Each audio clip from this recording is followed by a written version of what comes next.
Welcome back from the air break. You are still watching Prime Live. Now in studio, I'm joined by Natalie Solomons, who is going to be discussing her inspiring work with the Women Empowerment Platform, as well as her involvement in the tragic case of Jayden-Lee. Now, as a community leader, Natalie has been working tirelessly to seek justice for Jayden-Lee and support his grieving mother. Tiffany, please welcome, his mother, Tiffany. Now, please help me in welcoming Natalie Solomons, a dedicated advocate for women's rights and child safety. Thank you so much and welcome to Prime Life. Thank you. Now, can you please tell us about the active role that you have taken in seeking justice for Jayden-Lee and his family? And maybe for those who are not aware of the details regarding the case, please give us a little bit more on exactly what happened. Okay, with regards to the case, I can't really talk much about because it's an ongoing investigation and the police don't want us to divulge any information right now. They are going to be making an arrest soon.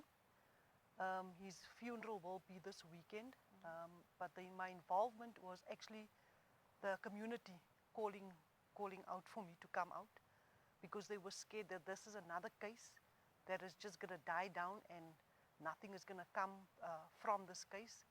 And that is why we made this thing go viral, because the condition in the way this child was found is evil, it's brutal. And we're going to make sure that this child get justice. Yeah. Thank you so much for sharing that with us. And what kind of support has the community given to Tiffany during this difficult time? So she's been getting a lot of help from community.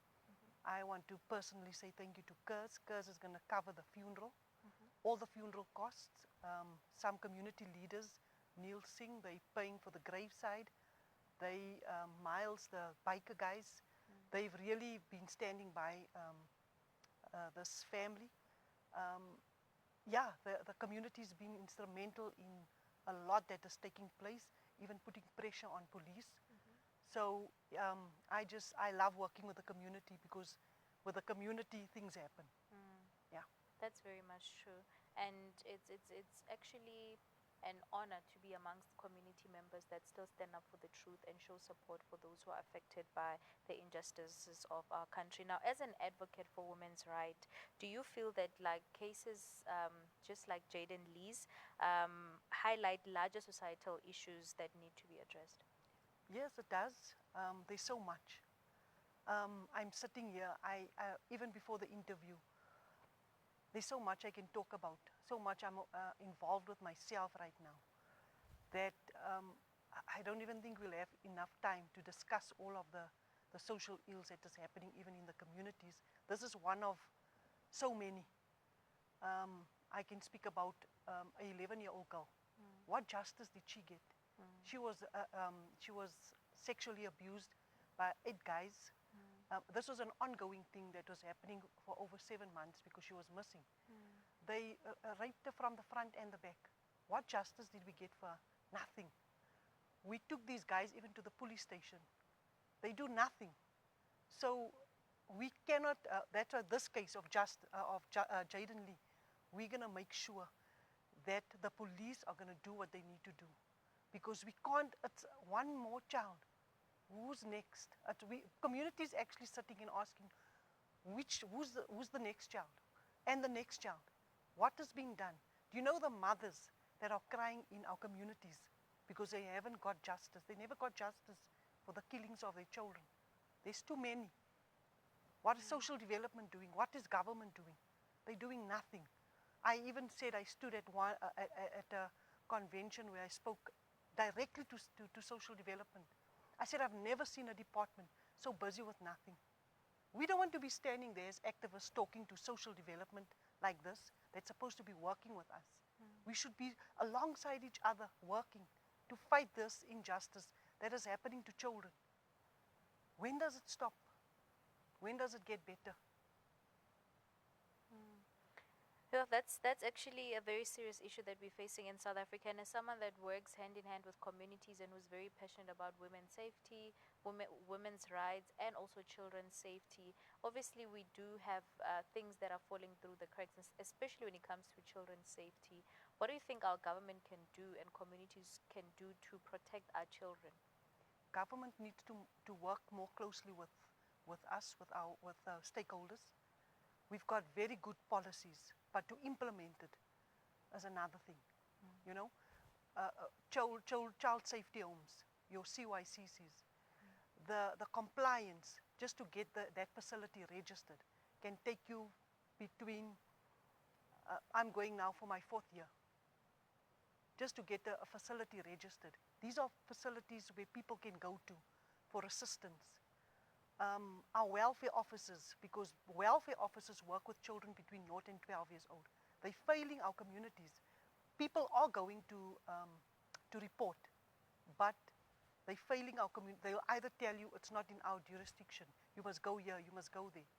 Our communities are unemployed. They're looking for justice, they're looking for support.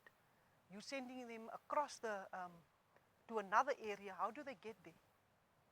So if government can work with us to bring more awareness, because a lot of communities, they don't even know where to go to. When they're being abused, when their children are being sexually abused, they know to go to the courts. The courts turn them away. No, we can't do anything for you. So what do you do? What do you do? So we need government to work with us so that we can help communities bring awareness.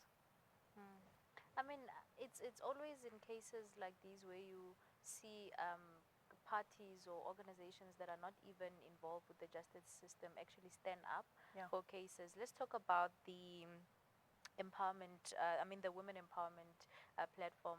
What does it actually do? And also just highlight the importance of such NPOs or NGOs or people or organizations that are just standing up for women's rights and children. Right now, we really need a lot of support. NPOs, like myself, we need a lot of support from organizations, from community also. Because, let's face it, without finances, you can't do much. Your compliance, just paying for the compliance is a lot of money. So with what we do, we've got a children's home, we've got a gender-based violence facility that can house over 20 rooms. So in our facility, we can house women that are being abused, about more than 40 women with children. Our orphanage can accommodate, we can accommodate 40, but we put 35 because we want to make space for our caregivers as well. So we are organizations that's able to employ women. We are able to educate them, send them for training, because remember, we're dealing with mothers. So a mother knows how to nurture and take care of a child. All they need is just a certificate to make them compliant or legally to work with children. So we've got the people, we've got the know-hows, we've got the facilities where we can send these people. If we get corporates to sponsor us, because remember, as an NPO, you must be compliant, you must have your Section 18A certificates, which we do have, but we need companies to support us. You sometimes you just feel it's not what you have, it's who you know. So we need people to support us so that we can do more in our communities. Yeah. That is actually a very sad reality, and given the great work that you're doing, you would think that at first instinct you'd receive all the support that you need. But what keeps you going? Man, I think my passion for my work, I see my mother do this. In the olden days, communities work together. You could just take somebody from the street and house them and help them. And I see my mother do this. And then I seen the pain of a mother when her daughter was killed. I'm going to say was murdered because it was a drunk driver that rode away. And at that time, because he was white, he got away with it. And I seen the pain of a mother losing her child. I seen a sister when her son was murdered, where she basically pulled the skin from her face. That pain, I said I never want to experience that pain. And that is something that has always, that has driven me to do what I'm doing. And I don't think I can move away from it. And I think I've seen too much things already for me to close my eyes and just go on with life. I've been exposed to too much stuff. As much as I want to try and leave what I'm doing, because believe me, it drains you, it takes so much from you as a person. So for me to walk away, I can't. I think God will even hold me accountable if I should walk away or turn my back on children that are being abused. I get phone calls. If I must show you my phone, women are crying. Sometimes I don't even know what to do. The stress is so much, but I can't walk away. I've got a brilliant team that works with me in the community, good guys around me, but we need more because the social ills is too much. Yeah, I'm sure it takes a lot of strength, resilience, patience, but most importantly also passion and love for the community and for people, for you to be able to pull up every single day and show up for the people that are affected. Now, before we conclude our discussion, is there any thing that you'd like to say to our viewers at home in terms of, the situation that we are faced with in South Africa regarding women and children's rights being violated? And what advice do you have for communities in order for them to stand up and say enough is enough to all the injustices that are being done upon women and children? Basically, I want to say even to Jayden's mother and all the other mothers out there is that they're not alone. We're here. We're going to fight this fight. We're not going to give up. We can't afford to give up because our children are the next generation. We're losing our next generation. If we're not here one day, who's going to take over with what we are doing? It's our younger generation that is dying out. We're sitting with a lot of elderly. Our children are dying. Our children are being raped and abused. So I want to tell community, I want to say to South Africa out there, we're not going to stop this fight. We're not going to fight and we're not going to give up, whether we end up in jail. I mean, I've been taken away so many times. You're not scared anymore because what's next? So communities need to know that there are people like us that are here to fight this good fight and to see the next generation prosper.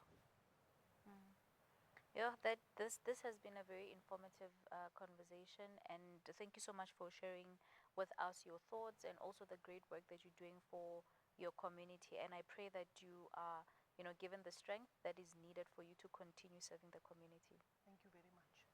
Viewers at home, this was an amazing conversation that I just had with Natalie on the great work that she does and exactly what she stands for and what she urges the community to do and the government in terms of, justice for women and children in our country. But without wasting any time, let's go to a quick ad break. We'll see you right after this.